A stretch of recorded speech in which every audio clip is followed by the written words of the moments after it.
Hello दोस्तों, फिर से एक नए वीडियो में आपका स्वागत है। तो चलिए, आज का टॉपिक है क्लास 12th फिजिक्स और फिजिक्स का पहला चैप्टर है आपका विद्युत आवेश तथा क्षेत्र। और इस चैप्टर में आपको सिर्फ और सिर्फ आवेश के बारे में ही पढ़ने को मिलेगा, यानी कि आवेश के बारे में इस चैप्टर में अध्ययन करेंगे। तो इस चैप्टर का बहुत ही इम्पॉर्टेंट टॉपिक है विद्युत द्विध्रुव तथा यानी कि द्विध्रुव तथा द्विध्रुव आघूर्ण, ठीक ना। तो ये बहुत ही इम्पोर्टेंट होने वाला है, तो वीडियो के अंत तक बने रहिए और चैनल पर नए हैं तो चैनल को सब्सक्राइब कर लीजिए। तो चलिए आज का टॉपिक शुरू करते हैं। तो देख लीजिए यहाँ पर द्विध्रुव। अब देखिए इसको अच्छे से पढ़िए। तो द्वि का मतलब क्या होता है? दो। और ध्रुव यानी कि यहाँ पर आपको दो आवेश के बारे में पढ़ना है, यानी कि कितना आवेश? दो आवेश के बारे में। तो मान लो कि दो आवेश, एक ये है और एक आवेश ये है।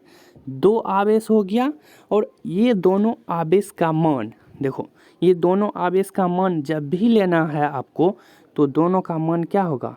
समान। दोनों का मान समान हमेशा ही लेना है, यानी कि अगर ये Q का मान अगर हम 3 रखेंगे तो ये Q का मान भी हमको 3 ही रखना होगा, ठीक ना। यानी कि ये दोनों आवेश Q का जो है उसका मान हमेशा और हमेशा समान रहेगा, ठीक ना।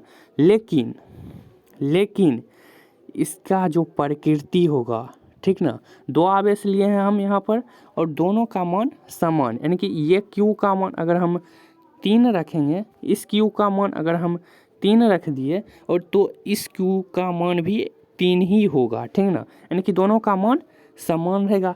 लेकिन यहाँ पर क्या होगा कि प्रकृति अलग अलग होगा, यानी कि प्रकृति कहने का मतलब कि दोनों एक दूसरे के विपरीत होगा, यानी कि ये प्लस में है तो ये माइनस में होगा, ठीक ना। ये प्लस में है तो ये माइनस में है। यहाँ तक आपने क्या क्या देखा तो देख लीजिए।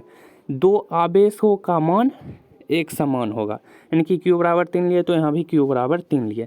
लेकिन यहाँ पर प्रकृति क्या हुआ? दोनों का विपरीत है, यानी कि एक दूसरे के विपरीत है। इसका मान प्लस में है तो इसका मान क्या हो जाएगा? माइनस में। तो दोनों का प्रकृति अलग अलग हो गया। लेकिन इसके बीच की दूरी स्वअल्प लेंगे, लेकिन ठीक है, तथा इसके बीच की दूरी क्या लेंगे? स्वअल्प। अब देखो L अगर हम ले लेते हैं तो L बहुत बड़ा हो गया, ठीक ना, L बहुत बड़ा हो गया। लेकिन यहाँ पर अगर हम 2L लेते हैं, 2L स्वअल्प कहने का मतलब, एक मिनट मैं यहाँ पर लिख देता हूँ, स्वअल्प कहने का मतलब है यहाँ पर ना के बराबर, ठीक ना, नहीं के बराबर, यानी कि 2L जो लिए हैं यानी कि नहीं के बराबर, यानी कि बहुत ही छोटा है जिसको हम देख नहीं सकते हैं, 2L उसको लेते हैं, ठीक ना। अब देखिए पूरे को मैं एक साथ करके बोलता हूँ, ठीक ना। दो आवेशों का मान जिसका मान समान होगा तथा प्रकृति क्या होगा? प्रकृति यहाँ पर देखो एक दूसरे के विपरीत होगा, ठीक ना। और इसके बीच की दूरी स्वअल्प होगा, यानी कि 2L होगा। तो आप लोग समझ गए द्विध्रुव किसको कहते हैं। तो इसका परिभाषा बहुत ही आसान है, आप लोग यहीं पर समझ गए होंगे। तो परिभाषा आप लोग नोट कीजिए, ठीक ना। तो सबसे पहले तो यहाँ से आप लोग स्क्रीनशॉट ले लीजिए, या आप लोग कॉपी में लिख लीजिए। देख लीजिए सेम जैसे मैं समझाया हूँ सेम उसी तरह परिभाषा लिखा हूँ, बहुत ही आसान। देख लीजिए आवेशों का वैसा निकाय, यानी कि समूह। बस ये आपको आवेशों का वैसा समूह या निकाय जिसमें दो आवेश की हम बात किए थे, जिनके मान समान, दोनों का मान समान लिए थे। एक Q का मान 3 लिए थे तो दूसरा Q का मान भी 3 ही लिए थे, जिसके मान समान तथा प्रकृति एक दूसरे के विपरीत हो। प्रकृति भी एक दूसरे के विपरीत, यानी कि एक हम प्लस वाला लिए थे तो एक वाला माइनस वाला लिए थे, ठीक ना। याद ही होगा, अभी तुरंत बताए हैं, ठीक ना। प्रकृति एक दूसरे के विपरीत हो तथा इन आवेशों के बीच की दूरी कितना लिए थे? 2L लिए थे ना। तो इन आवेशों के बीच की दूरी यदि स्वअल्प हो, स्वअल्प 2L लिए थे तब आवेश के ऐसे निकाय को यानी कि समूह को द्विध्रुव कहते हैं। एक बार फिर से देख लेते हैं, ठीक ना, आप लोग को अच्छे से समझ में आ जाएगा। देख लीजिए, दो आवेश लिए, दो आवेश, अभी सिर्फ आवेश को लेना है जिसका मान समान, यानी कि ये क्यू का मान 1 है तो ये क्यू का मान भी 1 ही होगा, यानी कि तथा प्रकृति एक दूसरे के विपरीत, ये प्लस है तो ये माइनस में हो जाएगा, ठीक ना। इस तथा इसके बीच की दूरी कितना लिए, 100 अल्प यानी कि 2l लिए, इसको ही हम लोग क्या कहते हैं, द्विध्रुव कहते हैं। समझ गए। अब देखते हैं द्विध्रुव आघूर्ण। अब देख लीजिए द्विध्रुव आघूर्ण क्या होता है।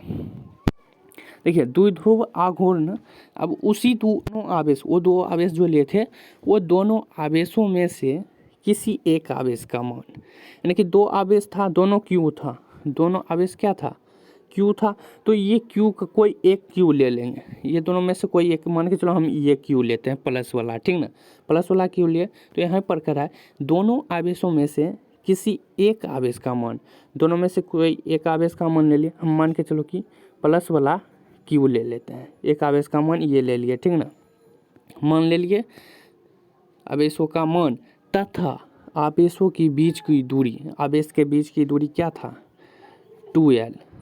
एक हम तो यहाँ पर कह रहा था क्या, दोनों आवेशों में से किसी एक आवेश का मान हम क्यू ले लिए थे, तथा आवेशों की बीच की दूरी 2l था तो 2l भी ले लिए, 2l बीच की दूरी के गुणनफल, बीच की दूरी के गुणनफल यानी कि q गुने 2l। अब अच्छे से यहाँ पर समझो, q गुने 2l। अब यहाँ पर समझो, देखो अच्छे से, दोनों आवेशों में से किसी एक आवेश का मान, एक आवेश हम q ले लिए, प्लस वाला ही लिए हैं, ठीक ना, तथा आवेशों के बीच की दूरी के गुणनफल, आवेशों के बीच की दूरी क्या था, 2l था, तो बीच की दूरी के गुणनफल का मतलब यहाँ पर गुना, तो गुना दे दिए, बीच की दूरी क्या था, 2l था, तो यहाँ पर 2l लिख दिए।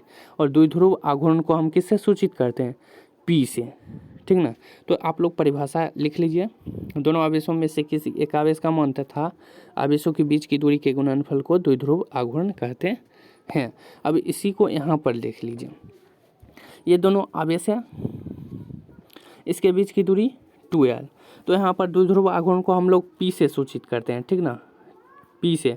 तो देख लीजिए गुणनफल, एक आवेश, दोनों आवेशों में से किसी एक आवेश का मान Q ले लिए, तथा इन आवेशों की बीच की दूरी के गुणनफल को, बीच की दूरी के गुणनफल यानी कि गुना बीच की दूरी 2l, तो 2l हो गया, यानी कि q गुना 2l, q गुना 2l यानी कि 2ql हो जाएगा, तो p बराबर 2ql, यही लाना था। और हाँ, आप लोग एक बात अच्छे से ध्यान लीजिए कि अगर हम ये टॉपिक पढ़ लिए तो अगला टॉपिक तभी समझ में आएगा, ना कि ये टॉपिक हम पढ़वे नहीं किए, अगर दूसरा टॉपिक हम पढ़ना शुरू कर दिए तो वो समझ में नहीं आएगा, क्योंकि इसी से रिलेटेड, जैसे कि हम बताए थे कूलम्ब का नियम, ठीक है ना, पहला वीडियो आया था कूलम्ब का नियम बताए, उसके बाद बताए